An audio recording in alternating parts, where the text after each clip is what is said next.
और सबको मालूम है कि शिव महापुराण की कथा में जब हम जाके बैठते हैं, वहां का जो कंकर शंकर का स्मरण है, देवाधिदेव महादेव हमारी मनोकामना 3 महीने में पूरी करते हैं, ये सब जानते हैं।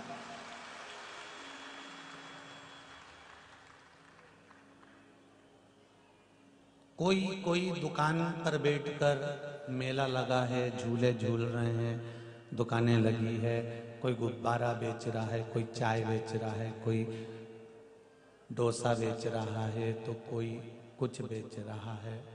जिसकी जो मर्जी पड़ी उसने वो कमाया, वो एकत्रित करा। पर जिसने दिल से शिव महापुराण की कथा को सुना है, उसने जो पूंजी इकट्ठी करी है, शायद ही दुनिया का कोई कर पाए। जो दिल से श्रवण करे। फिर निवेदन करूंगा मेरे भोलेनाथ जी को, मेरे बाबा को, तुम्हारा दिखावा प्रिय नहीं है, उनको ये दिखावे से कोई मतलब नहीं है। वो बड़ा अड़भिज्ञ है, उसको कुछ नहीं चाहिए, उसको केवल आपका निर्मल मन चाहिए। राम जी महाराज वनवास के टाइम पर एक जगह पर बैठे हुए थे और वनवास के समय पर एक जगह पर राम जी विराजमान थे। ऊपर एक बंदर बैठा हुआ था, जो हनुमान जी का ही स्वरूप मान लो। एक बंदर बैठा हुआ है और वो बंदर अपनी पूंछ से राम जी के चेहरे पर पूंछ लटका रहा है।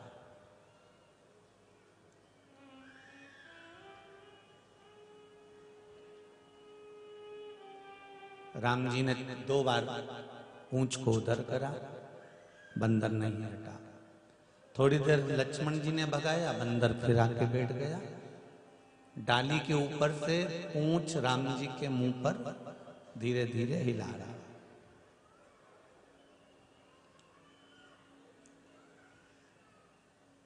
बार बार बंदर को भगाया जा रहा है, बार बार वो पूंछ राम जी के चेहरे पर ला रहा है।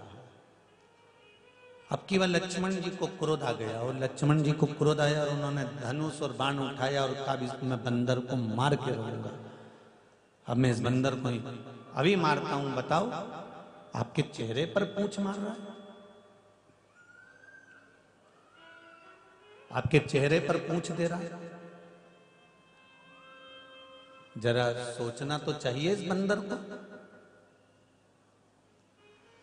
राम जी ने कहा, लक्ष्मण ये धनुष और ये बाण अपने पास में रख लो, इस बंदर को बाण मारने की जरूरत नहीं है, इसके ऊपर धनुष उठाने की जरूरत नहीं है। तो ये बंदर पूंछ क्यों तुम्हारे मुंह पर मार रहा है? मेरे राम बड़े दयालु थे और राम जी ने कहा, बंदर के पास में देने के लिए मेरे को कुछ भी नहीं है, इसलिए कपी की ममता पूंछ में वो अपनी ममता मुझे दे रहा है, अपना प्रेम मुझे दे रहा है।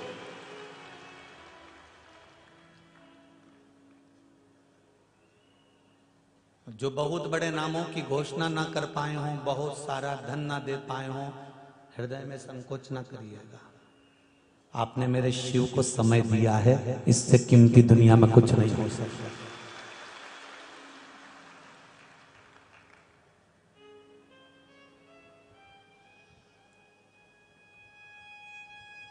कपी की ममता पूंछ में, एक बानर की ममता पूंछ में होती है, इसलिए वो पूंछ समर्पित करता है। देखो बहुत बहुत सुंदर बात है, गया हुआ पैसा वापिस आ सकता है। बोलो आएगा कि नहीं आएगा? आज नहीं तो कल आएगा। गया हुआ पैसा वापिस आ सकता है। बिगड़ा हुआ स्वास्थ्य भी ठीक हो सकता है।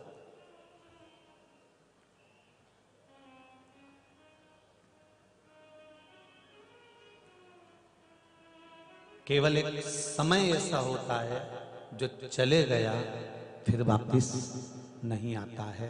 गया तो गया, उसकी कीमत देपालपुर वासियों ने, आसपास से आए हुए सभी श्रोता भाई बहनों ने उसकी कीमत को समझा कि हम शंकर को जो 3 घंटा देने के लिए जा रहे हैं, हम शिव जी को 3 घंटा तो हम कहते हैं, पर आपके विश्वास को मैं नमन करना चाहूंगा, आपकी दृढ़ता को नमन करना चाहूंगा कि हम तो हमारी वाणी से 3 घंटे की कथा कहते हैं, पर ये 3 घंटे की तो केवल कथा होती है। सुबह 6 बजे से आप लोग यहाँ जगह संभाल कर दोपहर तक बैठे रहते हो। ये मात्र प्रदीप मिश्रा कह दे, मात्र पंडित जी कह दे कि ये 3 घंटे की कथा है, तो मैं 3 घंटे की नहीं कह सकता।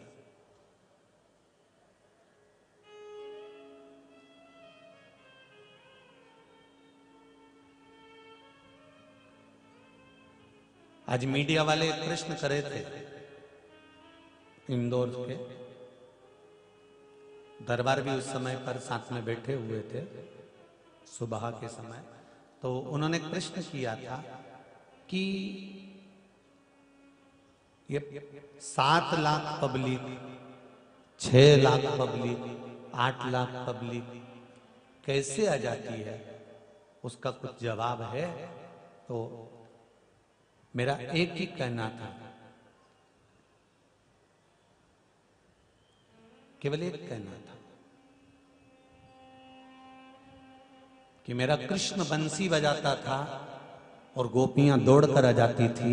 ये शिव महापुराण की कथा का डमरू है, इस कथा का डमरू है, इसके सिवाय कुछ नहीं है। ये चिंटू जी वर्मा और श्री मनोज जी पटेल साहब ये सीहोर 4 से 6 बार 8 बार आए, निवेदन करा कथा के लिए। इनका एक कहना था कि गुरुजी कथा करवाना है और ये 11 रुद्र मंदिर का निर्माण करवाना है, बस कथा का लक्ष्य यही है। और ये लोग जानते होंगे कि कुबेरेश्वर धाम से निकला हुआ एक भी शब्द मेरा देवाधिदेव महादेव कभी पलटने नहीं देता, पत्थर की रकील बनाता। इसलिए जितनी जगह कथा करने जाते हैं तो पहले कहकर जाते हैं। यहां के लिए भी कहा था कि देपालपुर वालों करो तैयारी, आ रहा है कुबेर भंडारी। और अभी भी जिस छत्तीसगढ़ के लिए जा रहे हैं उनको भी कहेंगे कि कर लो तैयारी, आ रहा है कुबेर भंडारी।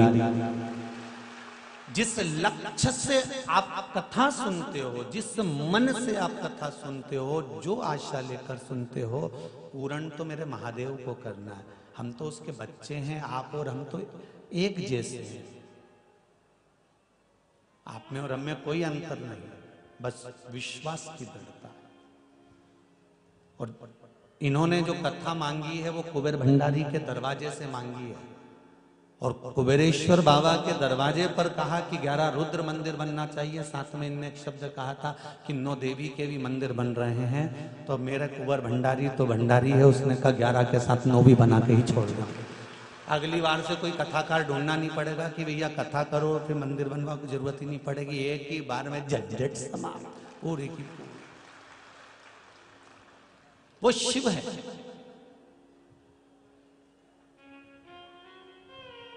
उसके दरवाजे पर कहा गया। फिर निवेदन करूंगा, यहां पर ढेरों लोग बैठे हुए हैं और आपने इस चीज का अंदाजा लगाया होगा कि कुबेरेश्वर धाम के नाम से या कुबेरेश्वर धाम पर आपने कभी किसी चीज की कामना करी हो या शिव महापुराण की कथा का स्मरण करा हो, तो बाबा ने खाली तो नहीं रखा होगा, उसने दिया जरूर होगा और खाली छोड़ता भी नहीं है।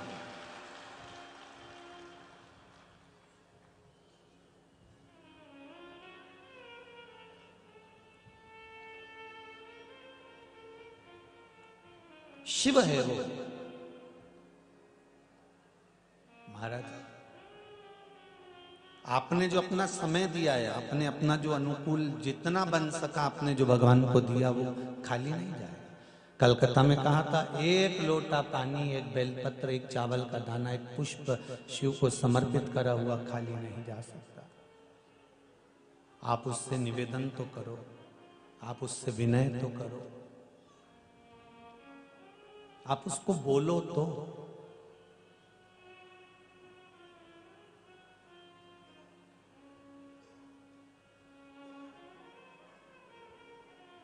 बस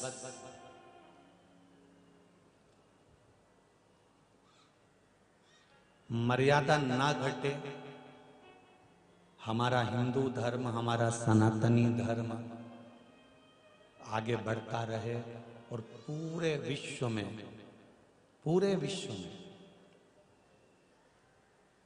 मैं कल की घटना का वर्णन करूं। कल एक मैसेज कहीं विदेश से रात्रि को आया और उन्होंने कहा कि हमारे यहाँ पर शिव मंदिर नहीं है और हम पशुपति व्रत करना चाहते हैं, तो कैसे करें? आशीष जी बोले, गुरुजी ये मैसेज है, इसका जवाब सुबह मंच से आप दे देंगे तो अच्छा रहेगा। हमारा निवेदन है, आपके यहाँ अगर शंकर का मंदिर नहीं है, शिव मंदिर नहीं है, तो आप घर में ही पशुपति व्रत करना प्रारंभ करो और शिव के नाम का स्मरण करना प्रारंभ। आप विदेश में रह रहे हो और आपके यहाँ शिव मंदिर नहीं है, तो अगर शंकर मंदिर आपके विदेश में नहीं है, शिव मंदिर आपके यहाँ नहीं है, तो आप कर सकते हो। पर जिसके यहाँ मंदिर है, मंदिर में करो। जिसके शरीर से नहीं बनता, शरीर शिथिल हो गया, मंदिर भी नहीं जाते बनता है, 2-8 कदम भी नहीं चल सकते और पशुपति व्रत करने का मन बन गया है, तो घर में कर लो।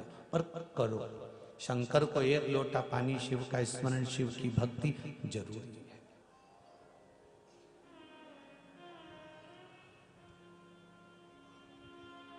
शंभो शरणे पड़ी, मांगू घड़ी रे घड़ी, दुख काटो दया करी ने दर्शन। हम भगवान को समर्पित कर कर भी अगर हम सेठ बनते हैं, तो फिर वो सेठता का कोई महत्व नहीं। सेठों में सेठ सांवरिया सेठ, बाकी के सारे डुप्लीकेट। सेठ एक है, वो मेरे द्वारका का नाथ सेठ एक है, मेरा विष्णु सेठ एक है, मेरा ब्रह्मा सेठ एक है, मेरा शिव सेठ एक है, वो मेरा परमात्मा। बाकी के तो अगर सेठ बनो तो वो बात दूसरी है। तुम 1 लोटा पानी शंकर को चढ़ाते हो तो ये विचार करो कि मेरा है, मैं चढ़ा रही हूँ। 1 चावल का दाना शिव को दे रहे हो तो तुम सोचो कि मेरा है, मैं दे रही हूँ। 1 पुष्प भगवान को दे रहे हो तो ये सोच रहे हो कि मेरा, मैं दे रही हूँ। तो ये मन से निकाल देना। जब तुम पैदा हुए थे तो कितने लोग हैं जो साथ में पानी लेकर आए थे? पैदा हुए थे तो फूल लेकर आए थे क्या? पैदा हुए थे तो कुछ चावल का दाना लेकर आए थे क्या? हम तो भगवान को समर्पित कर रहे हैं। ये जल उसने दिया है तो उसको दे रहे हैं, ये अन्न उसने दिया है तो हम उसको दे रहे हैं, ये पुष्प उसने दिया तो हम उसको दे रहे हैं। संसार के लोग अगर देते होते तो उसकी कीमत ले लेते। जैसे अभी कोरोना महामारी में जब ऑक्सीजन की कमी पड़ी तो ऑक्सीजन की एक आईसीयू के रूम की कीमत ली कि नहीं ली लोगों ने? बोलो तो जम के। वेंटिलेटर की कीमत लगी कि नहीं लगी? जरा सा ऑक्सीजन का सिलेंडर आए तो उसकी कीमत हो जाए। उस परमात्मा को धन्यवाद देते रहा करो कि उसने कितनी ऑक्सीजन देकर भेजा होगा, उसके यहाँ कितनी फैक्ट्रियां चल रही होगी, कितनी ऑक्सीजन देता रहता है, कभी उसकी कीमत मांगी उसने? आपके पास कभी भोलेनाथ जी आके बोले कि ऑक्सीजन मैं दे रही हूं तेरे जन्म से लेके माता के गर्भ से, जिस दिन तू पैदा हुआ उस दिन से लेकर मरेगा तब तक ऑक्सीजन देने की जवाबदारी मेरी है, इसका बिल अब भी पहुंचाता हूं तेरे पास, जरा दे के बता। और उसने एक आध दिन बिल दे दिया नहीं तो जितना बैठे वही आधा गायब हो जाओगा। ऑक्सीजन वो दे रहा है तुम्हारे जन्म से लेकर मृत्यु तक। पानी वो दे रहा है। पानी कौन सा तुम कहीं से भरकर लेकर आए थे? जल पृथ्वी में उसने दिया। अगर उसकी कीमत लेना चालू कर दे तो कहां से जाओगे? जरा विचार करिए। जो तुम्हारे काम की चीज थी, जो तुम्हारे प्रयोग में आने वाली चीज थी, उसने पृथ्वी दी कि अन्न पैदा करना, और अन्न पैदा करना तो तेरा पेट भरा जाएगा। पानी मैं दूंगा अन्न पैदा करने के लिए, ऑक्सीजन मैं दूंगा पैदा करने के लिए। ऑक्सीजन उसने दी, जल उसने दिया, अन्न उसने दिया। फिर काय को इतना बड़ा फूला फिरे कि मैं हूं ने मैं करूंगा ने मैं करूंगा? काय का फूला फिरे? किस बात की अकड़ में जिंदगी जीते हो साहब? एक आध दिन ऑक्सीजन का बिल भेज दिया, एक आध दिन पानी का बिल भेज दिया, एक आध दिन तुम्हारे अन्न का बिल भेज दिया। अरे जरा सा दुनिया के लोग सामान देते हैं तो 50 बार कह के बता देते हैं, उस परमात्मा ने आज तक कह नहीं बताया कि मैंने तुझे कितना दे दिया। बस क्या कहता है वो एक ही बात कहता है कि मैंने तुझे फ्री में ऑक्सीजन दी है, मैंने फ्री में तुझे पानी दिया है, मैंने फ्री में तुझे अन्न दिया है। तू एक काम करना कि तुझे जो जिह्वा दी है और श्रवण दिया है इसका प्रयोग करना, श्री शिवाय नमस्तुभ्यम जपते रहना, और कानों से कथा श्रवण करते रहना, हाथों से दान करते रहना, पांव से तीरथ करते रहना, और इन नेत्रों से मेरा दीदार, मेरा दर्शन करते रहना। जो मैंने तुझे शरीर दिया है, बड़ी मुश्किल से मिलता है ये शरीर, और लोग तरसते हैं ये मानव का शरीर पाने के लिए, और इस शरीर को तू समझ नहीं पा रहा।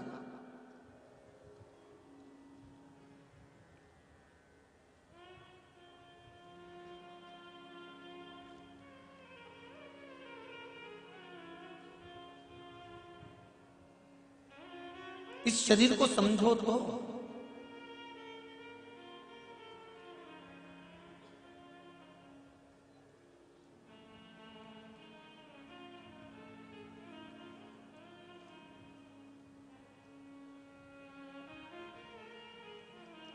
पत्र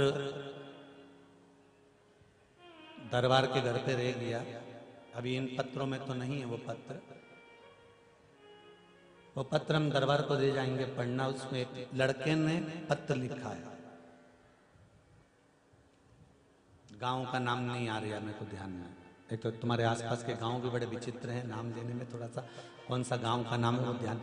उस बच्चे ने पत्र लिख कर दिया है कि मुझे आर्मी की नौकरी करना है, बॉर्डर पर मुझे जाना है, और राष्ट्र के लिए मेरे को राष्ट्र के लिए सेवा करना है, और द्रोहियों को मार भगाना है। कोई उपाय?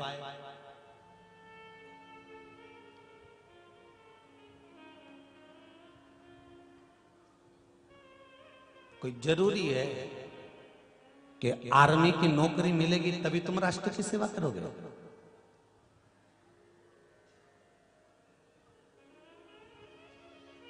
कोई जरूरी है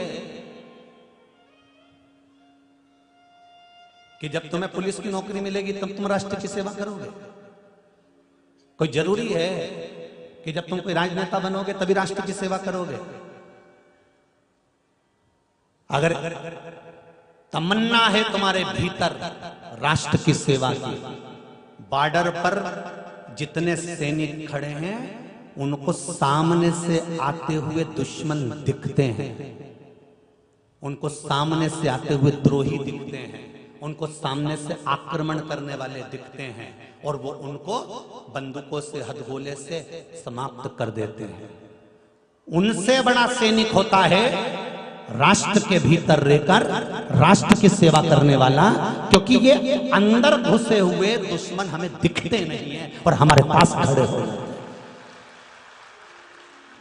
जरूरी नहीं है कि आप आर्मी की नौकरी करेंगे तो राष्ट्र की सेवा होगी। जरूरी यह है कि आप जहां रह रहे हो अपने इस हृदय को सनातनी बनाने का प्रयास करिएगा। इस हृदय को आप सनातनी बनाने का प्रयास करिएगा और विचार करिएगा कि मेरे को भगवान ने अगर युवान बनाया है, एक एक युवान बेटा, एक एक युवान बेटी, एक एक जवान बेटा बेटी, और एक एक चाहे युवान हो चाहे बुजुर्ग हो, उसके भीतर अगर तमन्ना है कि मुझे राष्ट्र के लिए कुछ करना है तो उसको करने के लिए बहुत सारे मौके परमात्मा देता है। केवल आपको आगे बढ़ना है और अग्रण्यता प्राप्त कर कर उनको छांटना। भगवान सबको हुनर देकर पैदा करता है, किसी को भी बिना हुनर के पैदा नहीं करता मेरा मालिक। एक एक बेटी को अगर जन्म दिया है तो उसमें इतना बल दिया है कि बेटा जैसे जगत जननी जगदम्बा महिषासुर को मार सकती है, मधु और केकब का संहार कर सकती है, तो तू किसी के पास जाकर क्यों रोती है? किसी की सामर्थ्यता नहीं है कि किसी बेटी पर कोई उंगली उठा दे या आक्षेप लगा दे। बस सरस्वती भी तुम हो, लक्ष्मी भी तुम हो, तो दुर्गा भी बनने में देरी क्यों लगाती हो?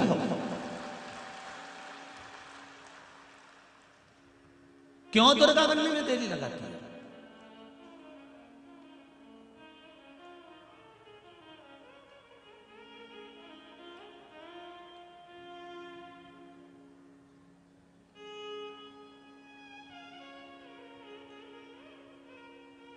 अरे नवरात्रे आएंगे और एक आरती आप सब लोग गाएंगे और हम भी गाएंगे। अम्बे तू है जगदम्बे काली जय हो देपालपुर वाली।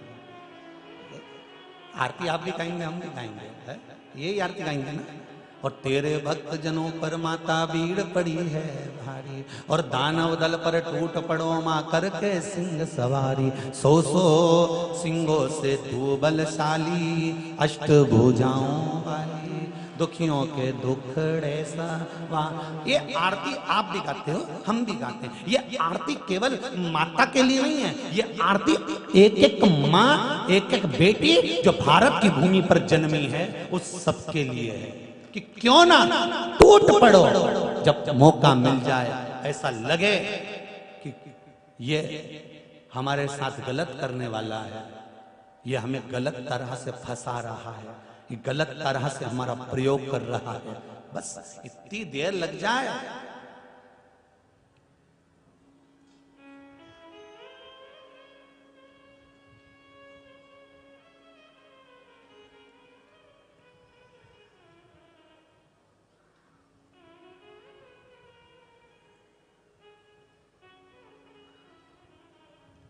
बेटा पीछे बंधा है, घोड़े पर सवार थी। कौन? झांसी की रानी लक्ष्मीबाई।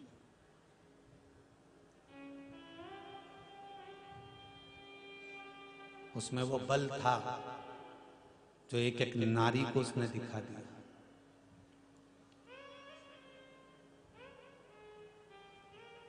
वो बल केवल रानी लक्ष्मीबाई में नहीं, वो बल आप में भी है। शिव महापुराण की कथा कहती है, एक बार माता पार्वती जी ने शंकर जी से प्रश्न किया, स्त्री, शिव महापुराण का कौटी रुद्र संहिता, जिसमें माता पार्वती जी ने शंकर जी से प्रश्न किया, जब नारी अकेली होती है, जैसे प्रश्न था चंचुला देवी के ऊपर कि बिंदुक चले गया, चंचुला अकेली रह गई। जब नारी अकेली रहती है उस समय पर बल देने वाला कौन होता है? भगवान देवाधिदेव महादेव ने पार्वती जी से कहा, सुनो जगतधात्री, ए पार्वती, मैं तुमको बताना चाहता हूं, केवल एक नारी ही ऐसी होती है जो कभी अकेली नहीं होती है। ये भगवान शिव कोटि रुद्र संहिता में कह रहा है। भगवान शंकर कोटि रुद्र संहिता में कह रहे हैं, केवल एक नारी ही ऐसी होती है जो कभी अकेली नहीं होती। जन्म लेती है तो माता पिता के साये में रहती है। ध्यान दीजिएगा जरा। विवाह हो जाता है तो पति और ससुर के साये में, परिवार के साये में रहती है। पति और ससुर भी अगर कहीं चले गया तो पुत्र के साये में रहती है। नारी कभी अकेली नहीं रहती। और जब उसके साथ कोई नहीं रहता तब शिव कहते हैं कि मैं शंकर अर्धनारीश्वर स्वरूप में नारी के साथ शक्ति बनकर रहता। मैं शिव अर्धनारीश्वर का स्वरूप धारण कर नारी के साथ शक्ति बनकर रहता।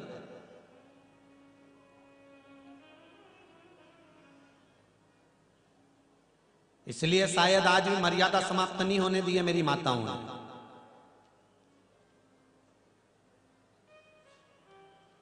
कई माताएं आज भी अपने पति का नाम नहीं लेते। और यहीं से मतलब नहीं है कि देपालपुर में ऐसा हो गया। हम तो एक बार इंदौर कथा करने गए थे, तो इंदौर में भी एक बार हमने आरती गाई थी, जय जगदीश हरे तो पास में एक अम्मा जी आरती कर रही थी, वो बोल रही थी कल्लू के पिताजी हरे। तो हमने उनसे पूछा, माँ आरती पूरी होने के बाद कि हम बोल रहे हैं जय जगदीश हरे और तुम बोल रही हो कल्लू के पिताजी हरे, ऐसा क्यों बोल रही हो? तो क्या गुरुजी उनका नाम है। हमने कहा जगदीश। अब इतना प्रेम और क्या चाहिए? कितनी मर्यादा होगी? इंदौर जैसी शहर की बात चल रही है, तो फिर तो देपालपुर में भी इतनी मर्यादा तो होगी रे।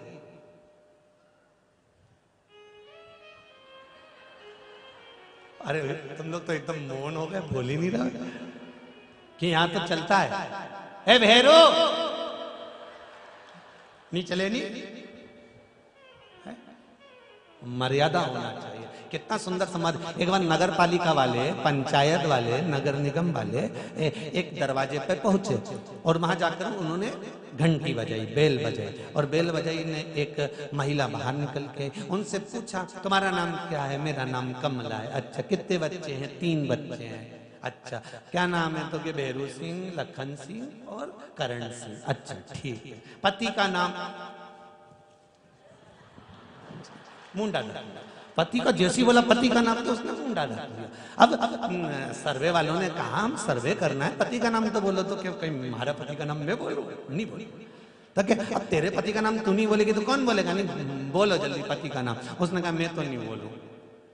अरे तुमको दूसरी बार आना पड़ेगा डबल से पूछने के लिए, तुम्हारे पति कब आएंगे? तो क्या वो तो बाहर गए 3 दिन के लिए। अच्छा तो तुम बता दो तुम्हारे पति का नाम। मैं तो नहीं बताऊं। और उसने सिर पे पल्लू लेके मुंडा पे कपड़ा धरा दिया। अब बेचारी क्या करे लज्जावान, तो ऐसे मुंडा पे कपड़ा रखा, और जो कपड़ा रखा इतने में सर्वे वाले जाने लगे। ठीक है अब देखेंगे बाद में आएंगे तो आएंगे, नहीं आएंगे। इतने में इन्हें आवाज लगाई, इनंगा इनंगा इधर आओ। तो वो आए, कहने लगे देखो मैं तुम्हें थोड़ा सा समझाऊंगी, तुम उतने में समझ जाओगे। हाँ समझ जाएंगे। बोला कि 3 गंजी और 3 गंजी कितनी हो गई? तो के 6 गंजी। तो बस हमारा पति का नाम यही। क्या नाम है तुम्हारे पति? छगन जी। 3 गंजी और 3 गंजी 6 गंजी नाम पूरा। इतना में सारा सर्वे वाला बोला चलो कम से कम नाम तो मिल गया, नहीं तो अपन को डबल से आना पड़ता। तो सर्वे वालों ने उनके पांव पड़ा, जितने सर्वे वाले गए थे ना उनके पांव पड़े कि कहां से लई तू 3 गंजी। इतनी मर्यादा हमारे यहां भारत की भूमि पर है।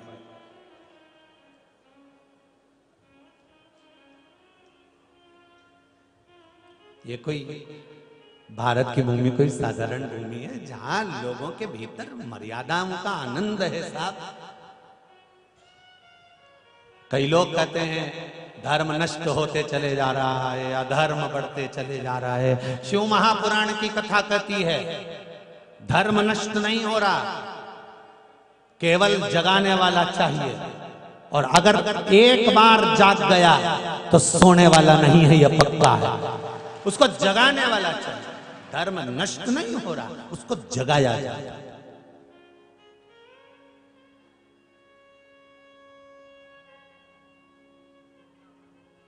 और जागी तो रहा है, नहीं तो इतनी धूप में लोग बैठ ना कहीं कथा सुन ले।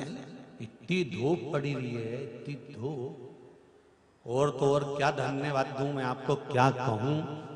बेटमा से 15 किलोमीटर पड़ता होगा देपालपुर।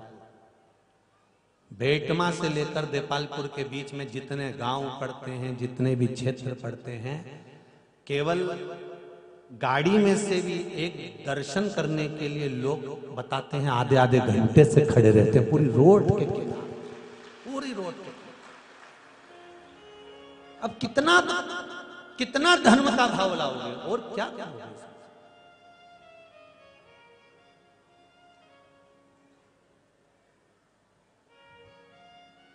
भगवान को तुम्हारे मन की जरूरत है, केवल हृदय दो, चित्त दो, वृत्ति दो, तुम्हारा मन। और जब एक बार मन अगर आपका परमात्मा में रम गया तो फिर कहीं भटक। ये देखो एक पत्र में लिखा है, ज्यादा तो पढ़े नहीं है, फिर भी जितने पढ़े हैं उसमें एक पत्र बड़ा सुंदर।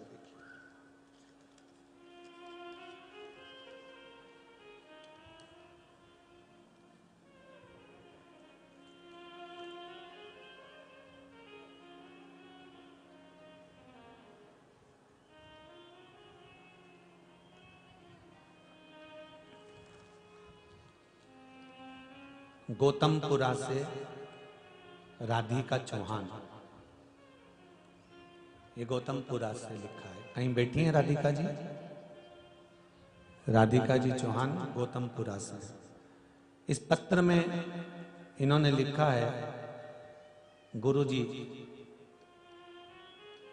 ऐसी परिस्थिति नहीं थी, राधिका जी कहीं बैठी हो तो दोनों हाथ हिला देना। ऐसी परिस्थिति नहीं थी गुरुदेव कि हम कोई प्लाट मकान खरीद सके, हमारी इतनी हैसियत नहीं थी। पर गुरुदेव मैंने सुना था शिव महापुराण में कि पशुपति व्रत करने वाला कभी खाली नहीं रहता, जिस चीज के लिए करता है वो उसको मिल जाती है। शिव मंदिर जाने वाले के पास में कोई कमी नहीं रहती। शंकर से बस दिल से तो कहो।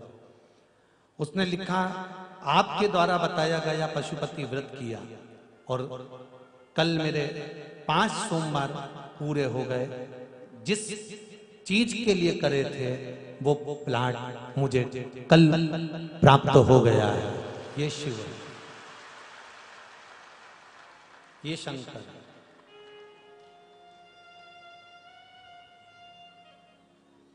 अब शिव आपका विश्वास है शंकर।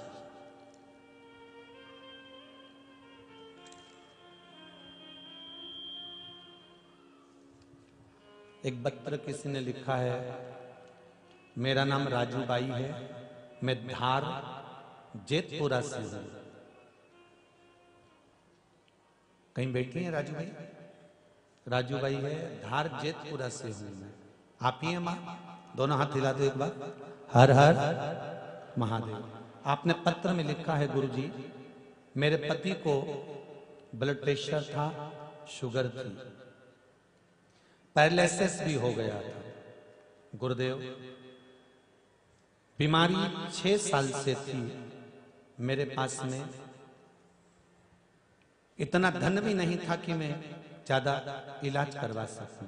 फिर भी गुरुदेव जितना बना मैंने कराया।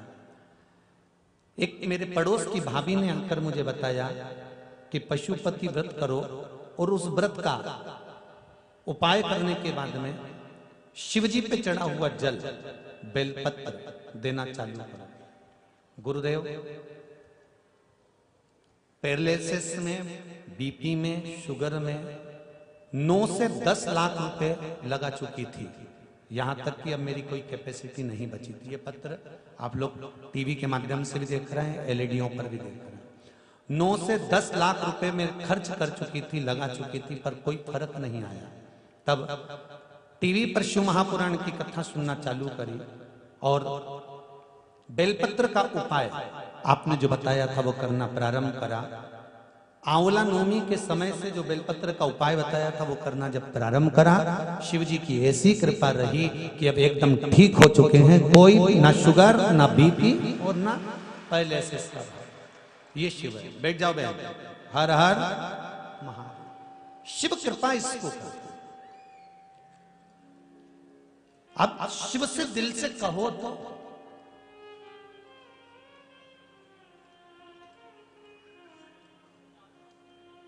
केवल कंकर को कंकर मत मानना, शिव को केवल पाषाण की शिला मत मानना, उसको दिल से कहकर जाना, तेरा ही दिया मैंने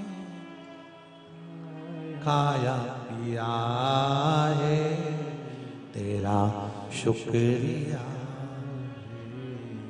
तेरा शुक्रिया, मुझे भोले बाबा ने बहुत दे दिया है, तेरा शुक्रिया है, तेरा शुक्रिया है। ये जायदाद दी है, औलाद दी है, ये जायदाद दी है, औलाद दी है, मुसीबत में हर वक्त इमदाद दी है, मुसीबत में हर वक्त इमदाद दी है, तेरा ही दिया मैंने खाया पिया है, तेरा शुक्रिया है, तेरा शुक्रिया है। मुझे भोले बाबा ने बहुत दे दिया है, तेरा शुक्रिया है, तेरा शुक्रिया। उसको धन्यवाद देते रहो, हर पल, हर घड़ी, हर क्षण।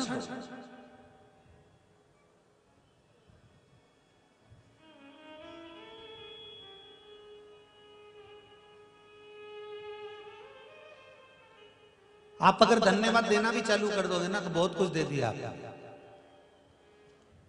आपने। स्माइल देना भी चालू कर दिया ना, बहुत कुछ दे दिया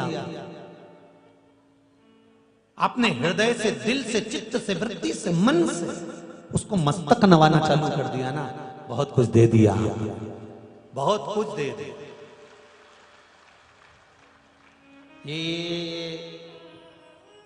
ये व्यक्ति का जो मस्तक है ना, क्यों झुकाया जाता है भगवान के आगे? क्योंकि अहंकार इसी में भरा होता है। वासना, तृष्णा, लोभ, आसक्ति, काम सब इस दिमाग से ही नहीं बचता।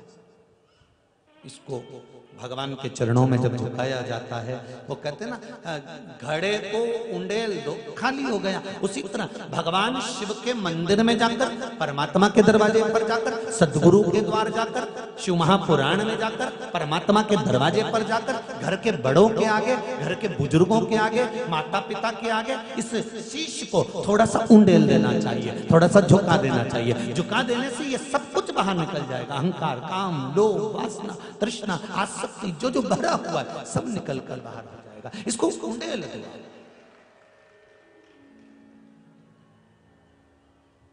पर मस्तक को भी नरियल मत बना लेना।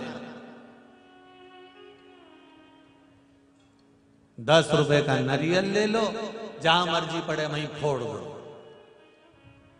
नहीं, इस सिर को ऐसा मत बना लेना कि कहीं पे भी जाके झुक जाए। इस मस्तक को झुकाना तो परमात्मा के सम्मुख में, घर के बुजुर्गों के सम्मुख में, माता पिता गुरु के सम्मुख में, और जिस टीचर ने आपको पढ़ाया है, शिक्षक ने, उस शिक्षक के चरणों में जाकर झुका देना। जो घर के बुजुर्ग हों, बड़े हों, उसको झुका। कई बहुओं को तो देखा है हमने, कई बहुओं को देखा है जो केवल दिवाली आती है तो सास को प्रणाम करती है, दशहरा आता है तो सास को प्रणाम करती है, कोई त्योहार आता है तब घर के बड़ों को प्रणाम करती है। इसके सिवाय तो रोज या तो शिव महापुराण की कथा कहती है। माता पार्वती शंकर जी को ऐसा कोई क्षण नहीं जाने देती थी जिस क्षण में शिव को नमन नहीं करती थी। ऐसा कोई क्षण माता पार्वती का नहीं जाता था जिस समय पर माता पार्वती शंकर जी को नमन नहीं करती थी। और नमन केवल ये नहीं होता कि आप झुकोगे तो नमन होगा। नमन उसको कहते हैं कि किसी के लिए आप शब्द ना कहना, ये भी नमनता का भाव है हमारा। इसमें भी नमनता है कि किसी के लिए आप शब्द ना कहें, उसके लिए बोले तो अच्छा ही बोले, श्रेष्ठ ही बोले।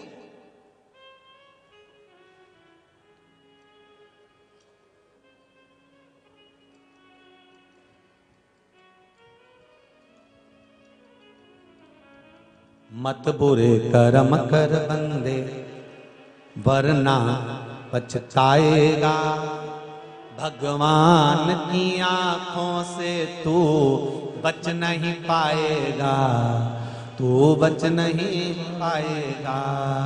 अरे ओ अज्ञानी मत करना दानी, तेरे कर्म का फल भी तू ही।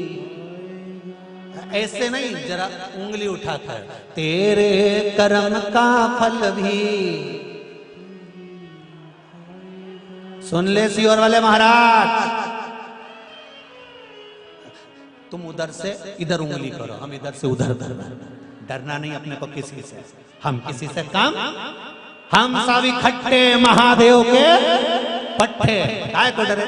तेरे कर्म का फल भी तू ही पाएगा, जैसा किया तूने ओ भेरू तेरे आगे आएगा।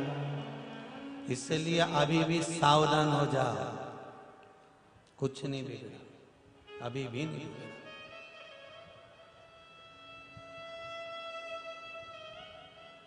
अभी भी कुछ नहीं बिगड़ा, सावधान।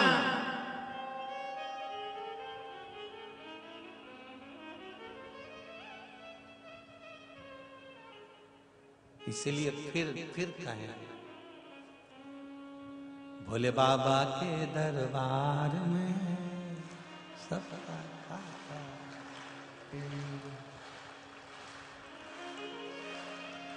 सबका हिसाब है उसके पास,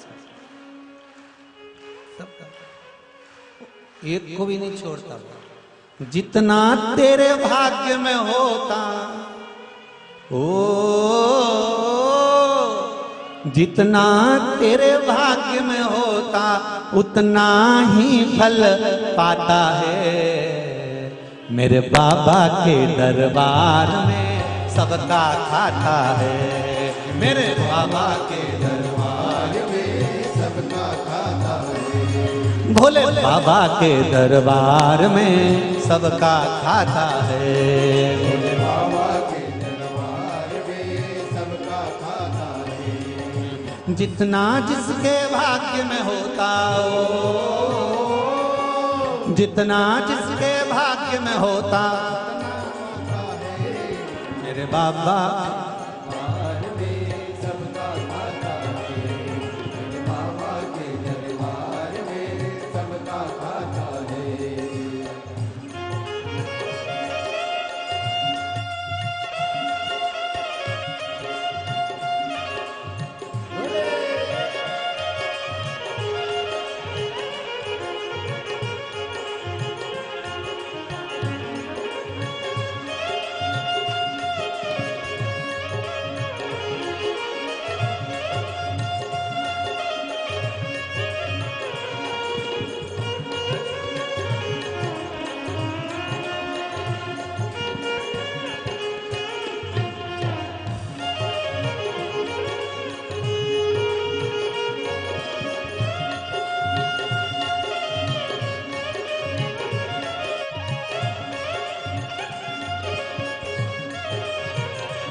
सब हो एक समान, सब हो एक समान, सबकी बिगड़ी वो ही बनाए, सबकी बिगड़ी वो ही बनाए, हम सबके भगवान। मेरे बाबा के दरबार में सबका खाता है। मेरे बाबा के दरबार में सबका खाता है। शिव लहरी के दरबार में सबका खाता है। शिव लहरी के दरबार में सबका खाता है। सुन लो देपालपुर वालों, जरा अच्छे से सुन लेना। क्या राजा क्या कंदरस्ती, सब है एक समान, सब है एक समान, सब है एक समान।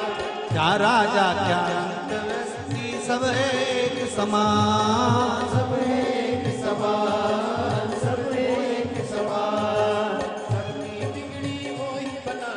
ओ सबकी बिगड़ी कोई बनाए, हम सबके भगवान। मेरे बाबा के दरबार में सबका खाता है। मेरे बाबा के दरबार में सबका खाता है। के दरबार में सबका खाता है। शिव के दरबार में सबका खाता है। ओहो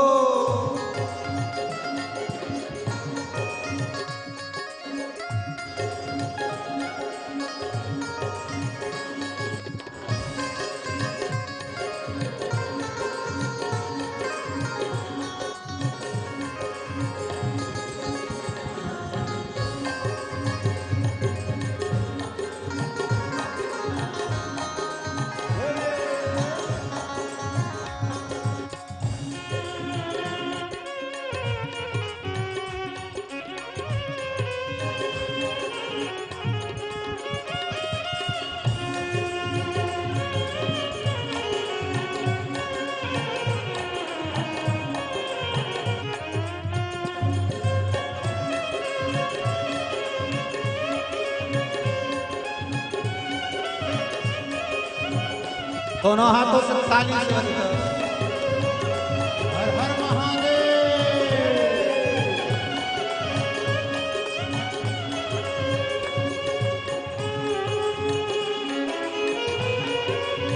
हे शंभो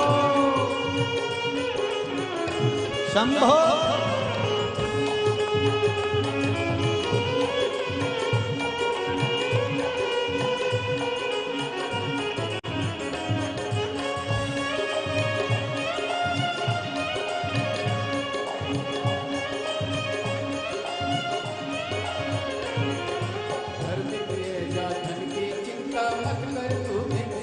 ओ मत कर तू इंसान, मत कर तू इंसान, मत कर तू इंसान, मत कर तू इंसान। जैसा तेरा कर्म है वैसा हो, जैसा तेरा कर्म है वैसा फल देगा भगवान। मेरे बाबा के दरबार में सबका खाता है, मेरे बाबा के दरबार में सबका खाता है। भोले बाबा के दरबार में सबका खाता है। भोले बाबा के दरबार में सबका खाता है, सबका खाता है। वहाँ पे सबका खाता है, सबका खाता है। वहाँ पे सबका खाता है। ओ सबका खाता है, वहाँ पे सबका खाता है, सबका खाता है। वहाँ पे सबका खाता है। कुबेर भंडारी के दरबार में सबका खाता है, कुबेर भंडारी के दरबार में सबका खाता है। शिव लहरी के दरबार में सबका खाता है, शिव लहरी के दरबार में सबका खाता है। ओहो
किसी को कोड़ी कम नहीं देता हो,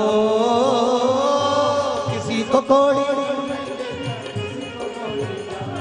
मेरे बाबा के दरबार में सबका खाता है, शिव लहरी के दरबार में सबका खाता है, शिव लहरी के दरबार में सबका खाता है। भोले बाबा के दरबार में सबका खाता है, भोले बाबा के दरबार में सबका खाता है। मेरे बाबा के दरबार में सबका खाता है, मेरे बाबा के दरबार में सबका खाता है। भोले बाबा के दरबार में सबका खाता है, भोले बाबा के दरबार में हर महादेव। भगवान शिव ओगढ़ दानी का अगर भरोसा प्रबल है, विश्वास अगर दृढ़ है, तो क्या सोचना करना। उसके भीतर आपका विश्वास केवल दृढ़ होना चाहिए। शिव महापुराण की कथा में एक सुंदर संवाद आता है। इंद्र ने अपने गुरु का अपमान कर दिया था। श्री शिवाय नमस्तुभ्यं। सब लोग बोलेंगे अपने मन की कामना करते हुए, श्री शिवाय नमस्तुभ्यं, श्री शिवाय नमस्तुभ्यं, श्री शिवाय नमस्तुभ्यं, श्री शिवाय नमस्तुभ्यं। इंद्रदेव ने एक गलती कर दी थी। शिव महापुराण की कथा में आता है कि अपने गुरु का अपमान कर दिया। बृहस्पति बाबा का अपमान करा, प्रजापति विष्णु जी को गुरु बना लिया, उनका भी सिर काट दिया।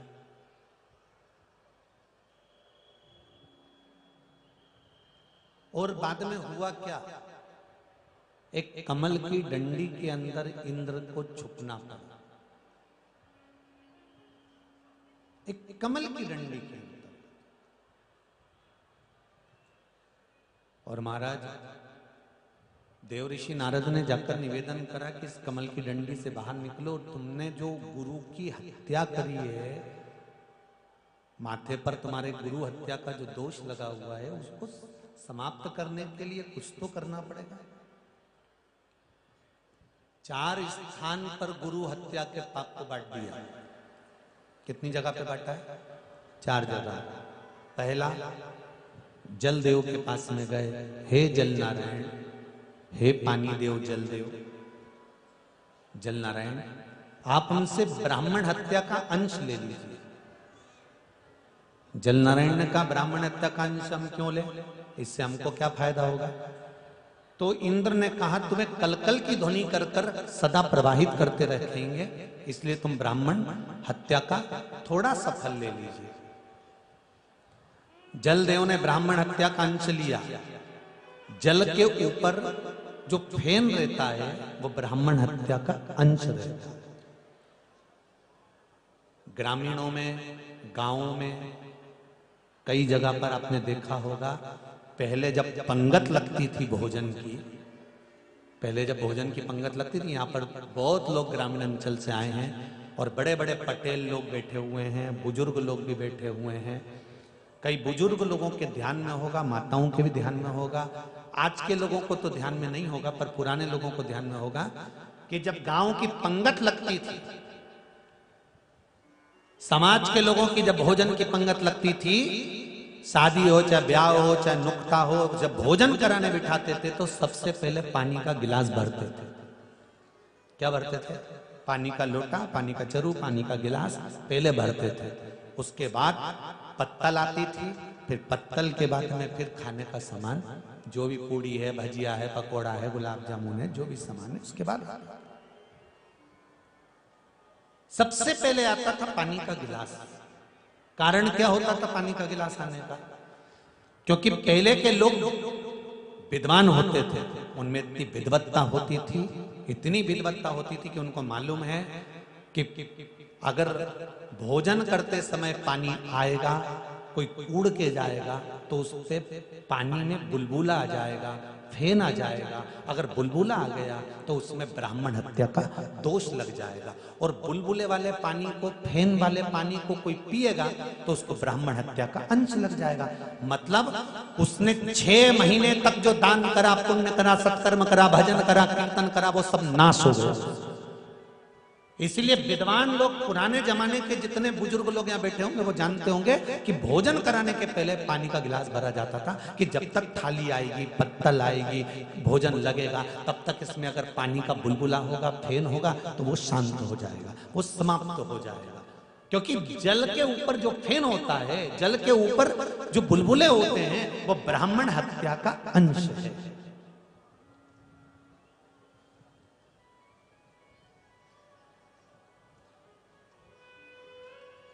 अब आज के जमाने में क्या होता है? सारा भोजन हो जाए, उसके बाद में पानी आए, लो साहब, और वो भर के गए और उनने न्यूच कूड़ा ऊपर से, और उसमें फेन जम गया, बुलबुले आ गए, और तुमने डर डर करके पी पुआ के वो जाए। मालूम पड़े पुण्य करने आए थे और पाप इकट्ठा करके लेके चले गए। क्या मतलब कैसा पुण्य?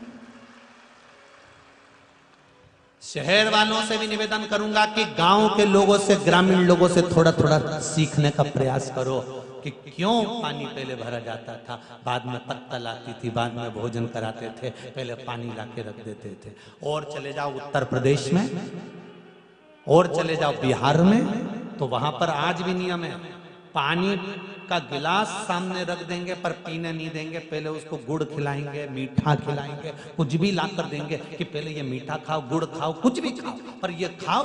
क्यों? क्योंकि जब तक तो खाएगा उतनी देर में पानी के गिलास में जो बुलबुला होगा वो समाप्त हो गया होगा। इसलिए मां उत्तर प्रदेश में, बिहार में आज भी नियम है कि उसको मीठा खिलाया जाता है। ये लो थोड़ा सा मीठा खाओ, इसके बाद पानी पीना, लो थोड़ा मीठा खाओ, उसके बाद पानी पीना, नियम। अब आज के जमाने में तो सब एक ही हसिया से सब काट मारो, एक ही से सब निपटा, ठीक है।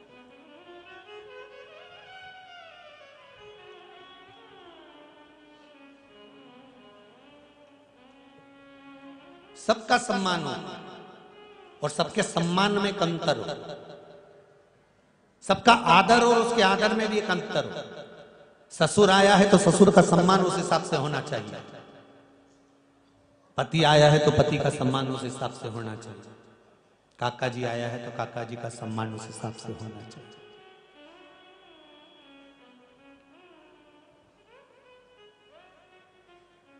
दूसरा, ब्राह्मण हत्या का अंश इंद्र ने अग्नि को दे दिया। हे अग्नि नारायण, आप हमसे ब्राह्मण हत्या का अंश ले लो। अग्नि ने कहा ब्राह्मण हत्या का अंश मुझे क्या लाभ होगा? तो अग्नि देवता से इंद्र ने कहा हम तुम्हें हमेशा पवन देते रहेंगे, हवा देते रहेंगे और तुम धड़क के जलते रहोगे। अग्नि देवता ब्राह्मण हत्या का अंश ले लो। अग्नि ने ब्राह्मण हत्या का अंश लिया, तो अग्नि की जो नीली लपट होती है वो ब्राह्मण हत्या का अंश होता है। यज्ञ करने वाले जो ब्राह्मण होते हैं, यज्ञाचार्य जो होते हैं, विद्वान ब्राह्मण जो होते हैं, जो यज्ञ कराने के लिए बैठते हैं, आप लोग तो बैठ जाते हो घी लेकर, सांकल्य लेकर, और ब्राह्मण लोग मंत्र बोलते जाते हैं। और उन्होंने बोल दिया तुरंत, ओम इंद्राय स्वाहा, ओम अग्नये स्वाहा। तुमने तो सांकल्य डालना चालू करी, घी डालना चालू करा, और जैसे ही अग्नि ऊपर की ओर बढ़ी तो जो विद्वान ब्राह्मण होगा वो पास में बैठा रहता है और एक शरबत बनाकर रखता है। उसने एक थोड़ा सा दूध दही मिला के शरबत बना के रखता है। जैसे ही उसने देखा कि अग्नि, हवन की अग्नि ऊंची गई, इसने लेकर उसमें शरबत डाल दिया, उसमें चारों तरफ उस पंचामृत को, उस दूध दही को डाल दिया। क्यों? क्योंकि अग्नि नीची हो जाए। क्यों? अगर हवन की अग्नि ज्यादा ऊपर जाएगी, ज्यादा ऊंची जाएगी, तो उसमें नीली लपट आ जाएगी। नीली लपट आ गई मतलब करा हुआ सारा यज्ञ खंडित हो गया, क्योंकि उसमें ब्राह्मण हत्या लग गया। उसमें ब्राह्मण हत्या लग गई तो वो अग्नि की जो लपट है वो अपने आप नीले कलर की, आप लोगों ने भी कई बार देखा होगा, नीली लपट अगर आ गई है तो उसमें ब्राह्मण हत्या लग गई है, ब्राह्मण हत्या का दोष है। इसलिए यज्ञ करता ब्राह्मण जो होते हैं, यज्ञ कराने वाले जो विद्वान ब्राह्मण होते हैं, यज्ञ कराते समय सांकल्य डालते समय आप लोगों से बार बार कहते हैं थोड़ा आराम से डालो, थोड़ी थोड़ी डालो, थोड़ी थोड़ी डालो, पर तो तुम तो सोचो डाले जाओ,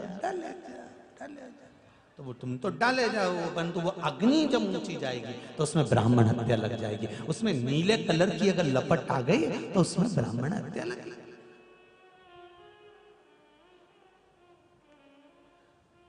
चूल्हा की रोटी और गैस की रोटी में एक ही अंतर है, चूल्हा की रोटी में ब्राह्मण हत्या नहीं है और गैस की रोटी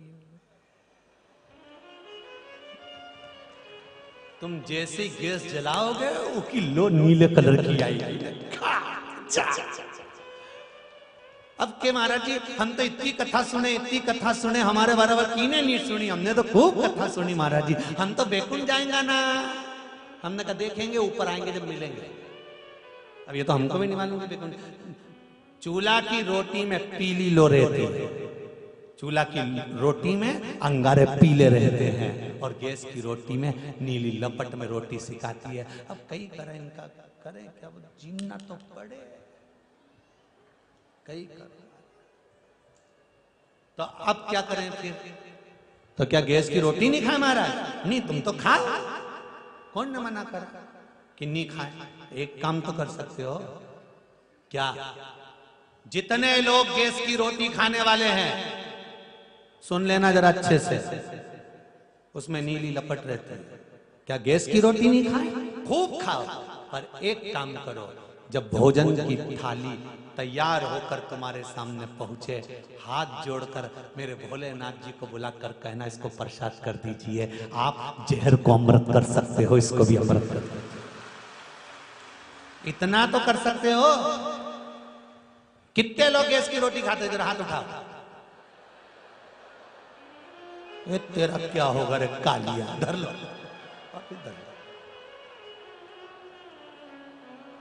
आज से कितने लोग नियम ले रहे हैं कि भोजन की थाली, गैस पे बनी हुई रोटी की थाली जब हमारे सामने आएगी तो हम हाथ जोड़कर शंकर जी को आमंत्रण देंगे कि इसको अमृत कर दीजिए। कितने लोग ले रहे हैं संकल्प? हाँ, जोरदार ताली बजाओ, बस हो गया। इस 7 दिन की शिव पुराण का कोटा पूरा हो गया, खत्म। अब तुमने अगर संकल्प ले लिया, हाथ जोड़ के बैठोगे, बच्चे पूछेंगे मम्मी ये ऐसा क्यों कर रही है, आज तक तो तुम नहीं करी, समझा देना ये गैस की रोटी में नीली लो रहती है और नीली लो मतलब इसमें ब्राह्मण हत्या छुपी हुई है। मैं इतना दान करूं, पुण्य करूं, सत्कर्म करूं तो ये पापीड़ा ब्राह्मण हत्या को खा के मरूंगी?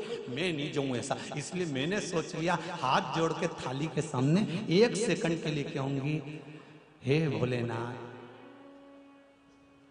सब अमृत होई जाए रसिया, रुचि रुचि भोग लगाओ रसिया। बस इतना सा कर देना, हाथ जोड़ के निवेदन कर देना भोलेनाथ जी का, किसको अमृत कर दीजिए। उसका क्या फायदा होगा वो भी समझ लीजिए महाराज। एक बात आप लोगों को पहले कथा में कही है, आज फिर कह रहे हैं, बहुत ध्यान से सुनना इस बात को।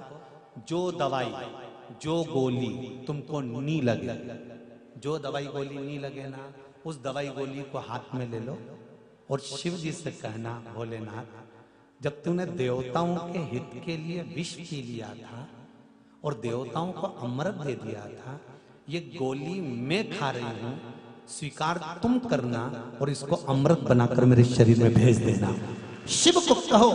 और उसका प्रमाण क्या है? ये देखो, एक किसी बहन ने पत्र भेजा है, देखिए अभी गांठ साहब देकर गए थे ये पत्र।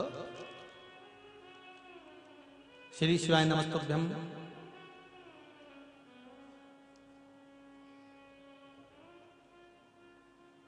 श्रीमती रेखा जी सेन, ये किसी पार्टी के अंतर्गत में, पार्टियों के नाम नहीं ले सकता व्यासपीठ से, क्योंकि व्यासपीठ की मर्यादा है। हम धर्म नीति की बात कर सकते हैं पर राजनीति की बात नहीं कर सकते। इसलिए कुछ मर्यादाओं के अंतर्गत श्रीमती रेखा जी सेन, इन्होंने पत्र लिखा है, कहीं बैठी हैं, कहीं बैठी हो तो हाथ हिला सकते हैं। इन्होंने पत्र में लिखा है,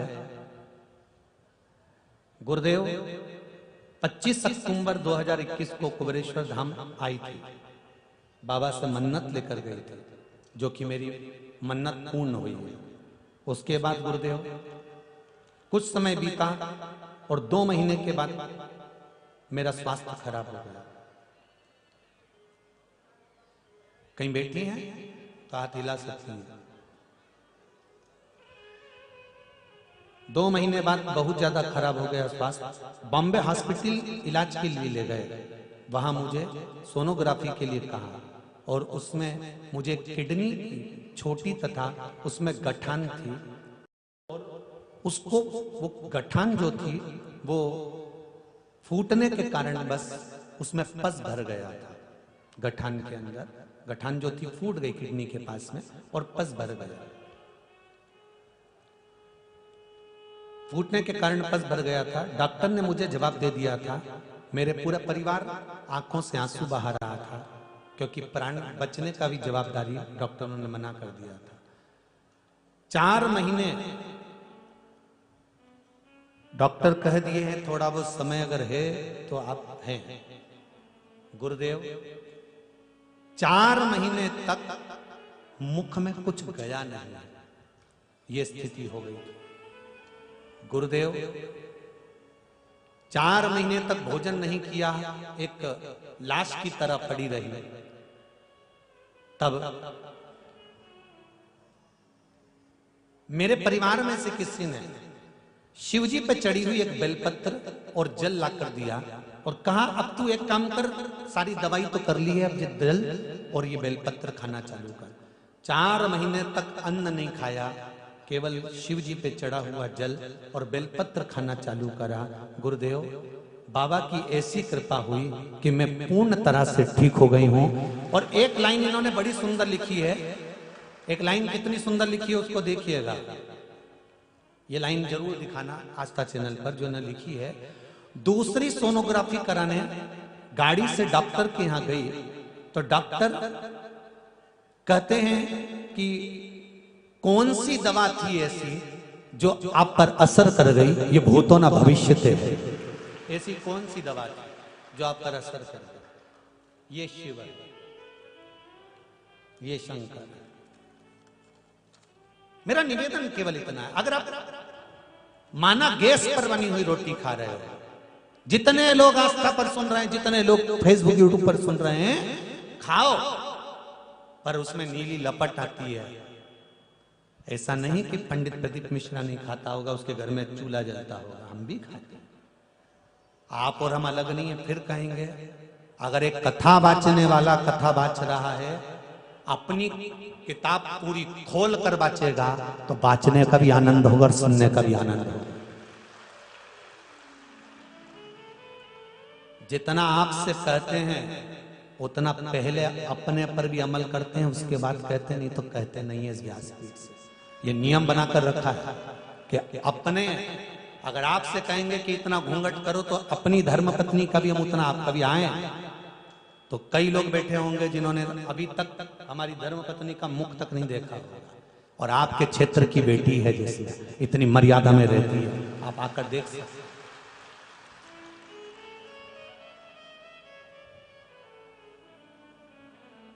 आप ही के खजुरिया गांव की, आपके क्षेत्र की, और यहाँ क्यों नहीं बुलाया? ये तो लगे रहे चिंटू भैया तो गुरुजी बुलाओ, गुरुजी बुलाओ, मनोज भी अभी बोले बुलाओ, क्यों नहीं बुलाया? क्योंकि ये उनका मायका है। मायके में अगर पल्लू करवाएंगे तो हमारी भी शान मर्यादा समाप्त होती है। इसलिए यहाँ मायके में पल्लू करना पड़ता, और मायके वालों से, पिता से, आप सब तो पिता के तुल्य हो, और ये मेरी माताएं उनकी माँ के तुल्य हैं, और आप लोग अगर पल्लू आपके सामने आपकी बेटी करेगी तो आपको भी अच्छा नहीं लगेगा, इसलिए यहाँ नहीं बुलाया। पर जितना कहते हैं उतना अमल करना चाहिए।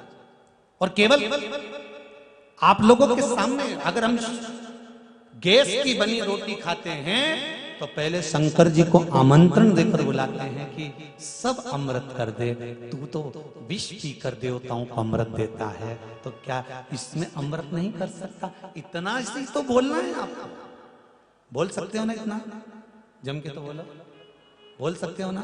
चूल्हा की रोटी खाओ भले मत बोलना, पर गैस की खाओ तो इतना कह देना, सब अमृत कर दे मेरा भोलानाथ, सब अमृत कर दे। बस इतना बोला और फिर तो तुम जो झड़ो मक्का की कड़ी के साथ चूर चूर के झड़ता जा, फिर कौन मना करे? तुम तो खाओ, फिर कोई मना नहीं करे तुम्हें। और उसका एक आनंद भी दूसरा होगा, तुम्हें उस अमृत तत्व की प्राप्ति होगी। शिव ने अगर उसको ग्रहण कर लिया तुम्हारे, भगवान तो भाव का भूखा होता है। भगवान काय का भूखा है? भाव का। तुम कैसे प्रैक्टिकल करोगे कि भगवान भाव का भूखा है? तुम तो कह दोगे सियोर वाला महाराज से कि तुम कह रहे हो कि भगवान भाव का भूखा है, कैसे प्रूफ कर सकते हो कि भगवान भाव का भूखा है? इसको कैसे सिद्ध करोगे? तो सिद्ध करने का एक तरीका है, सब करके देखना अपने अपने घर में। सत्यनारायण भगवान के लिए आटा सेकना, क्या बनाओगे? जम के बोलो। कसार पंजेरी, आटा सेक के उसमें शक्कर मिला के पंजेरी बनाना, और दूध में दही मिला के और उसका पंचामृत बनाना, ठीक है? पंडित जी सत्यनारायण जी की कथा करें या तुम सत्यनारायण जी की कथा करो, भगवान के सामने एक कटोरी भर के पंचामृत, एक कटोरी भर के पंजेरी रख देना, और एक कटोरी पंचामृत, एक कटोरी पंजेरी कहीं अलमारी पे, फ्रिज पे, जहां तुम्हारी मर्जी पड़े वहां छुपा के धर देना, ठीक है? जब भगवान की सत्यनारायण जी की पूरी कथा हो जाए, कथा होके जब आरती हो जाए, दोनों प्रसाद को खाकर देखना, जो सत्यनारायण भगवान के सामने चढ़ा होगा उसका स्वाद बढ़ जाएगा, जो अलग रखा होगा उसका स्वाद नहीं आएगा। अब आटा की सिकी हुई, शक्कर मिली हुई पंजेरी में कोई स्वाद है? पर भगवान के भोग लग गया, नहीं स्वाद आ गया। तुम्हारे घर में कद्दू की सब्जी बनाओ, काशी फल की सब्जी तुम्हारे घर में बना, कद्दू की सब्जी, और कद्दू की सब्जी बना के खा, और एक भंडारा की सब्जी कद्दू की खा के दे। तुम्हारे घर में पतली पतली पूड़ी खा के दे, और भंडारा की ऐसी जाड़ी दादा अंगूठा के बराबर की, और जो कद्दू की सब्जी से फिर खाना पिया 6-7 तो यूं निपटा के ना झोला में अलग भरी लगी। तो पूछा भंडारा वालों ने कि खाए कि भरे? जगदम्बा के लिए। क्यों? तो जगदम्बा के लेके उसको क्यों, वो क्यों नहीं आई? तो क्या उन्हें किया था, आज मैं घर में सब्जी नहीं बनाऊंगी, तुम भंडारा की लेके आना, ऐसा स्वाद आए नहीं भंडारा की सब्जी में। अब हम तो केवल भंडारे की सब्जी की कथा बात रहे हैं, तुम्हारा मुंडा में पानी आई है, सोचो जरा। अंतर है कि नहीं है?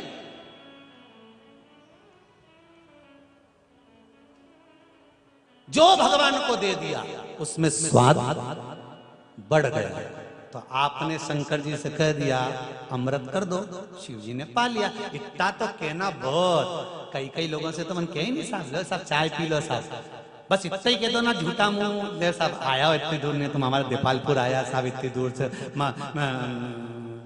बेटमा से, तो तुम चाय तो पियो, भले वो चाय नहीं पिया, पर इतना ही कह दिया नहीं कि चाय पियो, तो मतलब उन्हें पी ली। वो तो खुश हो गया दिल से, सब फूला फिरे, जोरदार दिया ही ने मुंडा और खूब जोरदार कि चाय की तो पूछी, बस इतना कह दिया नहीं। हालांकि जाए कोई नहीं आज का जमाना में, चाय के लिए कौन इतनी भीड़ छोड़ के ना जाए, वो क्या चाय पिए फिर अपना गाँव जाए, रात वैसी हो जाए, तो क्या मतलब? तो बस तुमने इतना कह दिया नहीं साहब चाय पी के तो जाना ही पड़ेगा, तो मतलब चाय उसने पी ली। उसी तरह तुमने शिव जी से कह दिया इसको अमृत कर दो, शंकर जी ने अमृत कर दिया, बस बहुत उतना शिव ने दे दिया।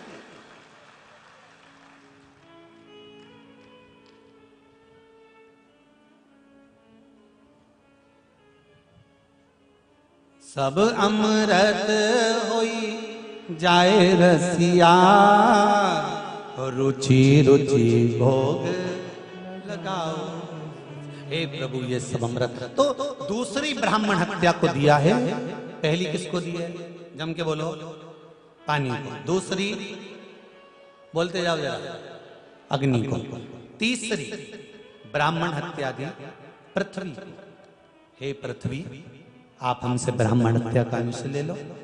पृथ्वी ने कहा मैं ब्राह्मण हत्या का अंश क्यों लूं, हम आपको हरा भरा बना कर रखेंगे। हरा भरा, हाँ पृथ्वी आप हमसे ब्राह्मण हत्या का अंश लीजिए। पृथ्वी ने कहा ब्राह्मण हत्या का अंश, हाँ। पृथ्वी ने कहा ठीक है, पृथ्वी ने ब्राह्मण हत्या का अंश ले लिया। तो पृथ्वी के ऊपर जो वृक्ष लगते हैं, वृक्ष में जो गोंद लगती है वो ब्राह्मण हत्या का अंश है। पृथ्वी पर जो वृक्ष लगते हैं और वृक्ष में जो गोंद लगती है वो ब्राह्मण हत्या का अंश है। बंजर भूमि ब्राह्मण हत्या का अंश है। इसलिए हमारे यहां शास्त्र कहता है तुम्हारे बहू का अगर जापा होए, बहू की डिलीवरी होए, बहू को संतान होए तो खूब घी में गोंद तल तल कर खिलाओ। पर जन्माष्टमी रामनवमी पर भगवान का प्रसाद तैयार करो तो उसमें गोंद मत डालना, क्योंकि उसमें ब्राह्मण हत्या का अंश रहता है। भगवान के प्रसाद में गोंद नहीं आना चाहिए। तुम्हारी बहू का जापा होए ना, बहू का अगर संतान होए तो खूब लड्डू बनाओ गोंद का। तुम मना क्या, कौन मना करे? खूब जोरदार किराना मिराना तल तुला के ना घी में भूंज के खूब जोरदार बनाओ, उसमें क्या दिक्कत है? और नीवी जापा हो तो तुम तो बना बना के निपटा, तुम्हें कौन दिक्कत है? पर गोंद का लड्डू भगवान को भोग नहीं लगाना, क्योंकि इसमें ब्राह्मण हत्या का अंश है। तीसरा स्थान, पहला स्थान कौन सा है? बोलते जाओ जल्दी से। जल, दूसरा अग्नि, तीसरा पृथ्वी, चौथा ब्राह्मण हत्या का अंश दिया। इंद्र ने जाकर एक स्त्री से कहा, नारी से, हे स्त्री, हे नारी, हे माता, आप हमसे ब्राह्मण हत्या का अंश ले लो। नारी ने कहा ब्राह्मण हत्या का अंश मैं लूंगी, क्यों लूं? तो इंद्र ने कहा हम तुम्हें बुजुर्ग अवस्था तक भी सुंदर बनाकर रखेंगे।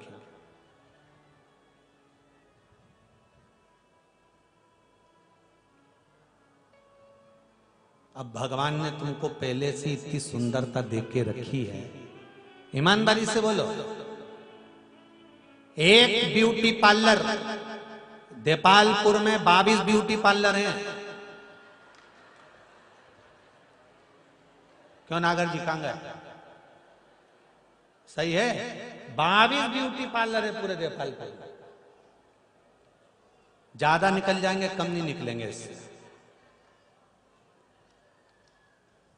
उसमें लिखा है यहाँ पर श्रृंगार होता है और बहुत ब्यूटी पार्लर, जो ब्यूटी पार्लर देपालपुर की गलियों में बने हुए हैं उसमें लिखा है यहाँ लड़कियों का श्रृंगार होता है, कहीं लिखा है यहाँ लड़कों का श्रृंगार होता है, यहाँ लड़कियों का श्रृंगार होता है और यहाँ बहुओं का श्रृंगार होता है, यहाँ दुल्हन का श्रृंगार होता है और उस श्रृंगार से उसका पति रीझ जाता है।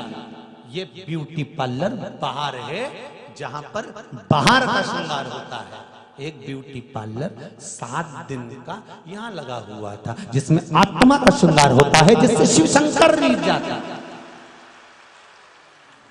उस पार्लर में बाहर का श्रृंगार होगा जिससे पति रीझेगा और इस ब्यूटी पार्लर में आत्मा का श्रृंगार होगा जिससे परमात्मा रीझेगा। अब तुमसे कोई के कहां गई थी, दिख नहीं रही थी तो कह देना ब्यूटी पार्लर गई थी। तो वो के कि तू 80 साल इतनी उम्र में पार्लर जाए तो के वो पार्लर उम्र का है ही। ये पार्लर कोई साधारण कहना, ऐसी रंगो गुरुदेव चुनार मेरी, ऐसी रंगो। राम लक्ष्मण भरत शत्रुघ्न हनुमत मेरी चूनर में, राम लक्ष्मण भरत शत्रुघ्न हनुमत मेरी चूनर में, राम लक्ष्मण भरत शत्रुघ्न हनुमत मेरी चूनर में। गाइए, हनुमत मेरी चूनर में, राम लक्ष्मण भरत शत्रुघ्न हनुमत मेरी चूनर में, राम लक्ष्मण भरत शत्रुघ्न हनुमत मेरी चूनर में। सरयू जैसी लहरा पाड़े ऐसी रंगो घर मेरी ऐसी रंगो